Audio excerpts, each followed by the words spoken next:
SSC, CGL, CPO, GD, MTS, ये 4 ऐसे competitive exams हैं, बड़ी ऐसी परीक्षाएं हैं एसएससी की जिसमें दिन रात मेहनत करने के बावजूद भी उम्मीदवार इसीलिए पीछे रह जाते हैं क्योंकि उनकी तैयारियां कहीं ना कहीं ऐसी होती हैं जहां पे एक छोटी सी चूक हो जाती है और शायद उन्हें पता नहीं चलता है। इसी पे ही एक्सपर्ट्स ने हमारे साथ कुछ बातें की है और कई एक्सपर्ट्स की राय भी आज इस वीडियो में आपको बताऊंगी।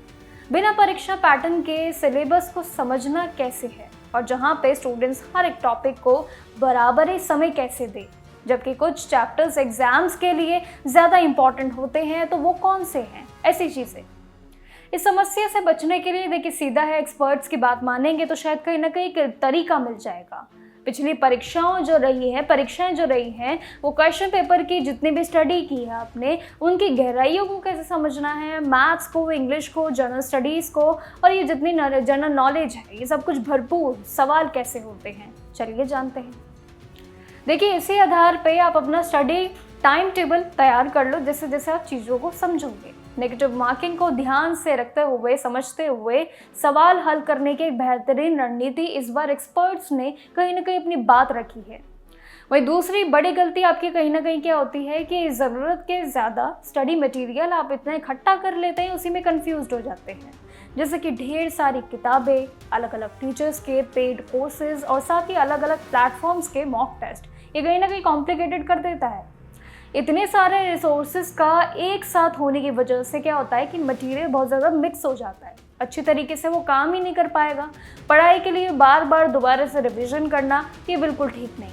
इसी को बेहतर बनाने के लिए कोशिश अब आपको करनी होगी। कुछ टॉपिक्स हैं, कुछ ऐसी रणनीति हैं, उनको अपनाना पड़ेगा। सोर्सेज के हिसाब से जो चीज़ें हैं उसको समझनी पड़ेगी, क्योंकि एक अच्छी किताब या क्वेश्चन बैंक को बार बार पढ़ना और साथ ही अलग अलग किताबों को एक एक बार पढ़ने से कहीं ज़्यादा फायदेमंद साबित होता है। ये चीज़ होती है, लेकिन अगर आप उसको एक्स्ट्रा करोगे तो बहुत ज़्यादा गलत होगा।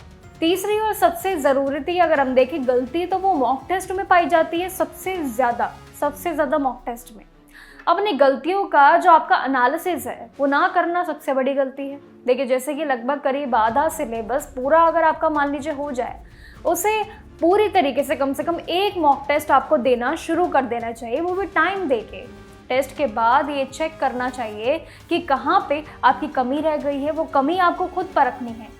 चौथी गलती भी कुछ ऐसे ही है, रेगुलर रिवीजन को नज़रअंदाज करना, क्योंकि नया पढ़ने के लिए और पढ़ते रहने के लिए साथ साथ पुराने टॉपिक्स का बार बार रिवीजन करना भी एक रूल होता है, और फॉर्मूला और जितने भी फैक्ट्स हैं वो लंबे समय तक याद भी रहते हैं। ये सबसे बेटर ऑप्शन माना जाता है। लेकिन अंत में अगर हम देखें तो पढ़ाई के साथ रोज़ रोज़ कम से कम नियम को एक बना लो, अपने ही डेली रूटीन में ऐड कर लो। आपसे एसएससी की बहुत बड़ी परीक्षा होती है, ना सिर्फ एसएससी, अगर जो भी एस्पिरेंट सुन रहा है अपनी परीक्षा में इस्तेमाल कर सकता है। एसएससी हो या कोई भी परीक्षा हो, सफलता के लिए कई सारे गुण हैं, लेकिन अगर उसमें से कुछ ऐसी चीज़ें हैं जो आपको लगता है आपसे मिस हो गई है, आप उसमें काम कर सकते हो अपने आने वाले भविष्य के लिए।